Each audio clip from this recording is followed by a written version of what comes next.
Fall is in full swing, and with that comes the occasional dreary rainy day, which honestly I love because it's so cozy. And today I have two really tasty casserole recipes that would be perfect for this kind of day.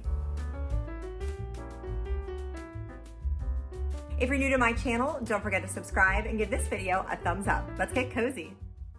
First up is a retro French fry casserole, and this was a surprise hit among all of my family members. So I started by dicing up one whole sweet Vidalia onion. You can just use a regular white onion, and I added that into a nonstick skillet with a couple pounds of ground beef. So I put a little bit of olive oil on the bottom just so nothing would stick. I broke up the ground beef, and as this browned, the onion softened, and I just cooked this until everything was cooked through.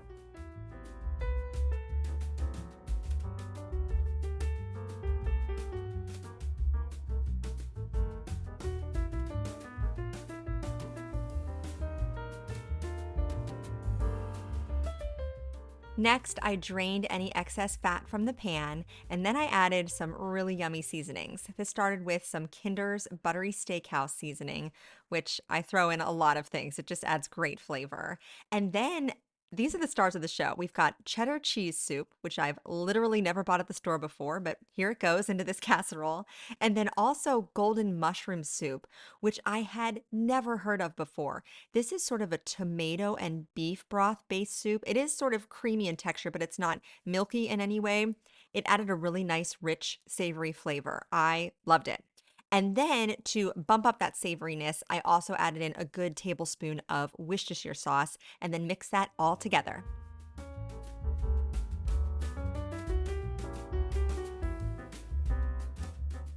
To assemble the casserole, I sprayed the inside of my glass baking dish so nothing would stick. Then I poured the meat mixture inside and spread it out. I topped this off with an entire bag of crinkle cut French fries that were still frozen, and then this bakes at 350 degrees for about 45 to 50 minutes, basically until the French fries are completely cooked through and golden brown on top. Like I said, everyone in my family loved this. It honestly doesn't look like much, but my husband loved it, my kids loved it. A couple people put some ketchup on it, sort of like a cheeseburger with fries and ketchup, and it really was delicious. Next is a classic called chicken Divan, and this is one of my mom's specialties. I'm going to share with you a couple of her secrets today. So I started by spraying the inside of my glass baking dish again so that nothing would stick, and I added a couple bags of frozen broccoli. Kind of weird that one was sort of grayish and the other was bright green, but everything tasted fine in the end. We'll just forget about that. And then I also added in some diced up boneless, skinless chicken breast. Now, I'm going to tell you right now, I would not recommend doing it raw. It totally worked out in the end, but it took a long time to cook through. I had read online that don't bother pre-cooking the chicken, just do it raw. But it just took too much time on a busy weeknight. So it was over an hour to bake the casserole. So I would maybe just microwave your chicken breast beforehand and then add it in. Also, you could cook your broccoli in advance, and that might get a little of the excess moisture out, but that's not necessary. The end result, the sauce was still a good consistency. So for the sauce, I'm doing a can of cream of mushroom soup and cream of chicken soup, half a cup of mayo, and I also added in the juice of half of a lemon. And this is what my mom always did, 1 teaspoon of curry powder. Then you mix that all together and pour it over the broccoli and chicken.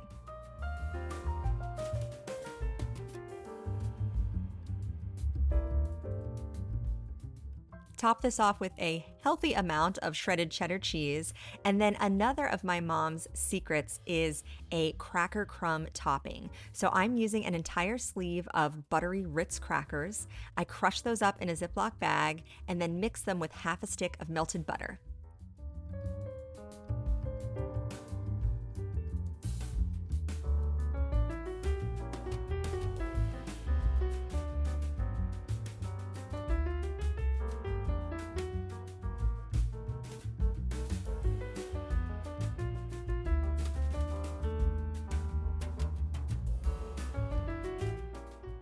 And then these cracker crumbs get sprinkled all over the top. So if your chicken is pre-cooked, this will bake at 350 degrees for about 35 to 40 minutes. You're just heating everything through, thawing out that broccoli. The sauce is going to get bubbly. If you use the raw chicken, it'll definitely be at least an hour, if not a little bit more. Look at this bubbling sauce and that golden cracker topping that was super buttery.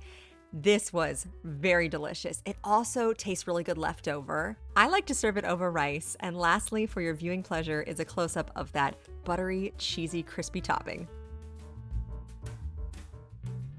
Thank you so much for joining me here today in my kitchen, and I'll see you again soon.